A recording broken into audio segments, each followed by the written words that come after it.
En championnat de départemental 1, les Oranges de l'équipe de l'AS Tarnos recevaient les joueurs du Saint-Martin-de-Seignan Football Club pour le derby du Seignan. En première mi-temps, les deux équipes n'ont pas réussi à se départager. Aucun ballon n'a trouvé les filets adverses malgré plusieurs tentatives, mais pas assez incisives pour inquiéter les gardiens.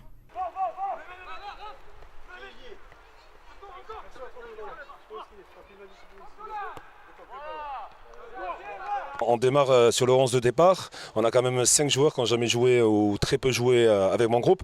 Donc dans les prises de connaissance sur le jeu, c'était très compliqué. Donc on a eu un peu peur. Le groupe avait un peu peur justement de savoir comment ça allait se passer. Face à une équipe de Saint-Martin, on sait qui est athlétique, qui est technique, ils étaient tous présents d'ailleurs. Donc on savait que ça allait être très dur. On arrive à la mi-temps 0-0. C'est vrai que ce n'est pas une grande première mi-temps où les deux équipes se regardent plus ou moins. On a essayé un peu, on a eu des difficultés.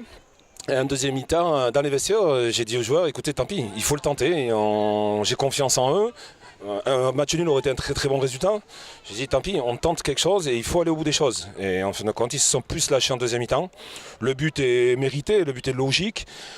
Même si Saint-Martin aurait pu marquer aussi vers la fin, et un match nul aussi aurait été un peu logique aussi, mais je suis content, on reste encore invaincu à la maison. Et puis ça confirme aussi la victoire qu'on a fait la semaine dernière à la Cajun, qui a été très difficile, et toujours pareil, il y avait beaucoup de blessés. Donc voilà, aujourd'hui on attend le résultat du US Marsan contre Saint-Paul, mais ce soir on peut être premier. Donc franchement, moi j'ai qu'à féliciter mes joueurs.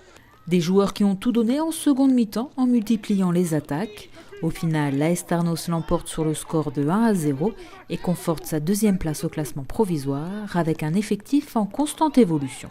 Je souhaite pratiquement à tous les entraîneurs d'avoir un groupe comme j'ai.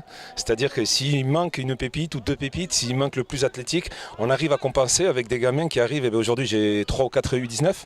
La semaine dernière à la Cajun, j'en ai 4 aussi. Mais ils s'intègrent dans un groupe qui est mené par Nico, le capitaine, qui est mené par des gamins comme Yann, qui sont jeunes, qui ont 22 ans, 23 ans. Mais ils rentrent dans ce milieu et ça se mélange. La mayonnaise prend en suivant, ils se regardent à l'entraînement, ils se regardent avant le match et ça passe. Ils se donnent tous les uns pour les autres, donc quand on est coach, c'est super. De leur côté, les Saint-Martinois n'ont pas démérité, mais ils n'ont pas su concrétiser leurs occasions de but. À la mi-temps, on était bien, peut-être un petit peu trop confiant et on est rentré un petit peu en étant un peu trop facile. Mais si on reprend le fil du match, juste avant le but, on a 2 occasions. Donc une qu'on doit mettre, on ne la met pas et on est sanctionné. C'est comme ça, voilà. Donc même si il semblerait qu'on attaque la seconde mi-temps légèrement, on a quand même 2 actions, voilà. Et sur un contre, c'est nous qui nous faisons avoir, voilà. Malgré un début de saison difficile pour le club de football de Saint-Martin-de-Seignan, qui joue tous ses matchs à domicile à Biarritz, en attendant de retrouver leur synthétique devenu impraticable suite aux intempéries du printemps dernier, le club se maintient à la 4e place du tableau. Nous, l'objectif, c'était de finir le plus haut classé possible, voilà.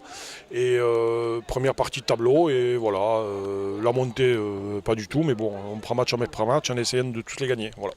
Le week-end prochain, l'AS Tarnos 2 se déplacera à Roquefort, 10e du classement, alors que Saint-Martin-de-Seignan recevra la Benne, à 1 point derrière eux, pour un nouveau derby.